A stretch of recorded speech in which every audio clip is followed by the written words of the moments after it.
അസ്സലാമു അലൈക്കും. ബിസ്മില്ലാഹിർ റഹ്മാനിർ റഹീം. കൂട്ടുകാരെ, എല്ലാവർക്കും സുഖമല്ലേ? ഈ വീഡിയോയിൽ കാണുന്നത് ക്ലാസ് 4 ഫിഖ്ഹുൽ ഇസ്ലാമി സെക്കൻഡ് പാർട്ടിലെ രണ്ടാമത്തെ പാഠത്തിലെ തദ്രീബാത്താണ്. വീഡിയോയിലേക്ക് കടക്കുന്നതിന് മുമ്പ് ചാനൽ ആരെങ്കിലും സബ്സ്ക്രൈബ് ചെയ്യാതെ കാണുന്നുണ്ടെങ്കിൽ ഒന്ന് സബ്സ്ക്രൈബ് ചെയ്യണം, എന്നെ സപ്പോർട്ട് ചെയ്യണം. ഈ വീഡിയോ കൂട്ടുകാർക്ക് ഇഷ്ടമായാൽ ലൈക്ക് ചെയ്യണം, നിങ്ങളുടെ ഫ്രണ്ട്സിന് ഷെയർ ചെയ്യണം. ക്ലാസ് 4 ഫിഖ്ഹുൽ ഇസ്ലാമി സെക്കൻഡ് പാർട്ടിന്റെ ഇതുവരെ എടുത്ത പാഠങ്ങളുടെ അല്ലെങ്കിൽ ഇനി വരും പാഠങ്ങളുടെ തദ്രീബാത്തളം വേണമെങ്കിൽ എൻ്റെ ചാനലായ മുന്ന ഷാഹിൽ EDU എന്നതിൽ പ്ലേലിസ്റ്റ് സെക്ഷൻ എടുക്കുക. അതിൽ ഓരോ സബ്ജക്റ്റിൻ്റെയും തണുത്ത പ്ലേലിസ്റ്റ് ഉണ്ടാകും. അതിൽ ക്ലാസ് 4 ഫിഖ്ഹുൽ ഇസ്ലാമി സെക്കൻഡ് പാർട്ട് ന്യൂ എന്ന പ്ലേലിസ്റ്റ് ടച്ച് ചെയ്യുക. ടച്ച് ചെയ്താൽ ഞാൻ എടുത്ത പാഠങ്ങളുടെ തദ്രീബാത്ത് കൂട്ടുകാർക്ക് ലഭ്യമാകും. നമുക്കിനി വീഡിയോയിലോട്ട് പോകാം. അദർസുസാനി രണ്ടാമത്തെ പാഠം വസ്ജുദൂ ലില്ലാഹ്. എന്തിനാണ് സലാമിന് മുമ്പ് സുജൂദ് ചെയ്തത്? സുബ്ഹ് നിസ്കാരത്തിൽ നിന്ന് വിരമിച്ചപ്പോൾ ഉമ്മയോട് ഖദീജ ചോദിച്ചു. കുനൂത്ത് മറന്നതുകൊണ്ടാണ് 2 സുജൂദ് ചെയ്തത്. ഉമ്മ പറഞ്ഞു, കുനൂത്ത് മറന്നാൽ നിസ്കാരം ശരിയാവുമോ? ഖദീജ ചോദിച്ചു. ഉമ്മ, നിസ്കാരം ശരിയാവും. കുനൂത്ത് അബ്ആദു സുന്നത്തിൽ പെട്ടതാണ്. അബ്ആദു സുന്നത്ത് ഒഴിവായാൽ സഹ്വിന്റെ സുജൂദ് ചെയ്യൽ സുന്നത്താണ്. ഏതൊക്കെയാണ് അബ്ആദു സുന്നത്തുകൾ? അബ്ആദു സുന്നത്തുകൾ 7 എണ്ണമുണ്ട്. 1. ഒന്നാമത്തെ അത്തഹിയാത്ത്. 2. ഒന്നാമത്തെ അത്തഹിയാത്തിന് ശേഷമുള്ള സ്വലാത്ത്. 3. ഒന്നാമത്തെ അത്തഹിയാത്തിനും സ്വലാത്തിനും ഇരിക്കൽ. 4. സുബ്ഹിലും റമദാൻ അവസാന പാതിയിലെ വിത്രിലുമുള്ള കുനൂത്ത്. 5.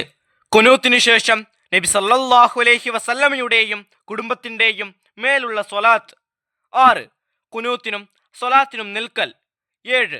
അവസാന അത്തഹിയാത്തിൽ നബി സല്ലല്ലാഹു അലൈഹി വസല്ലമയുടെ കുടുംബത്തിന് വേണ്ടിയുള്ള സ്വലാത്ത്. ഖദീജ, റുക്കൂഇലും സുജൂദിലും മറ്റും ചൊല്ലുന്ന സിക്റുകൾ അബ്ആദു സുന്നത്തിൽ പെടുമോ? ഉമ്മ, ഇല്ല, അത് ഹൈആത്ത് സുന്നത്തുകളാണ്. അവ മറന്നാൽ സഹ്വിന്റെ സുജൂദില്ല. ഉമ്മയും മകളും നിസ്കാര ശേഷമുള്ള സിക്റുകൾ ചൊല്ലി ഉമ്മ ദുആ ചെയ്തു. ഖദീജ ആമീൻ പറഞ്ഞു.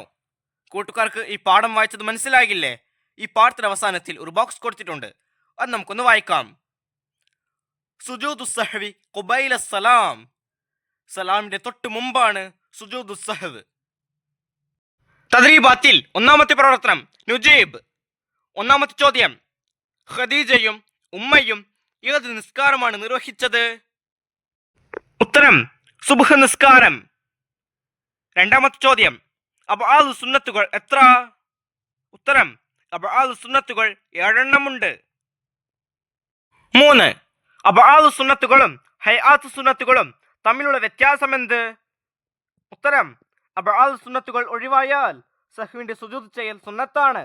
എന്നാൽ ഹൈആത്ത് സുന്നത്തുകൾ മറന്നാൽ സഹ്വിന്റെ സുജൂദില്ല. 4. ചോദ്യം, കുനൂത്ത് ഓതേണ്ട സന്ദർഭങ്ങൾ ഏതെല്ലാം? ഉത്തരം, സുബ്ഹിലും റമദാൻ അവസാന പാതിയിലെ വിത്രിലും. 5. കുനൂത്ത് ഓതാൻ മറന്നാൽ എന്ത് ചെയ്യണം? ഉത്തരം, സഹ്വിന്റെ സുജൂദ് ചെയ്യൽ സുന്നത്താകും. 6. ഹൈആത്ത് സുന്നത്തുകൾക്ക് 3 ഉദാഹരണങ്ങൾ എഴുതുക. ഉത്തരം, 1. റുക്കൂഇലെ സിക്ർ ചൊല്ലൽ. 2. സുജൂദിലെ സിക്ർ ചൊല്ലൽ. 3. ഫാത്തിഹയിൽ അഊദ് ഓതൽ. 7.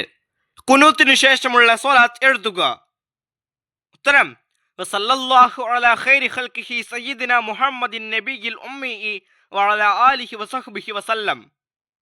തദ്രീബാത്തിൽ രണ്ടാമത്തെ പ്രവർത്തനം നക്തുബ് മുസക്കിറ. അബ്ആദു സുന്നത്തുകൾ. നാം ഈ പാഠത്തിൽ അബ്ആദു സുന്നത്തുകൾ പഠിച്ചല്ലോ, അതാണ് എഴുതേണ്ടത്.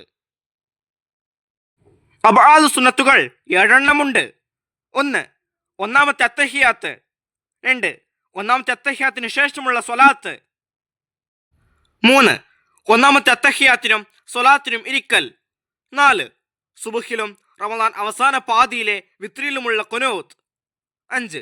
കുനൂത്തിന് ശേഷം നബി സല്ലല്ലാഹു അലൈഹി വസല്ലമയുടെയും കുടുംബത്തിൻ്റെയും മേലുള്ള സ്വലാത്ത്. 6. കുനൂത്തിനും സ്വലാത്തിനും നിൽക്കൽ. 7. അവസാന അത്തഹിയാത്തിൽ നബി സല്ലല്ലാഹു അലൈഹി വസല്ലമയുടെ കുടുംബത്തിന് വേണ്ടിയുള്ള സ്വലാത്ത്. കൂട്ടുകാർക്ക് ഈ പാഠവും ഈ പാഠത്തിലെ തദ്രീബാത്ത് മനസ്സിലാകില്ലേ? ഇൻഷാ അല്ലാഹ് അടുത്തൊരു സബ്ജക്റ്റുമായി നമുക്ക് വീണ്ടും കാണാം.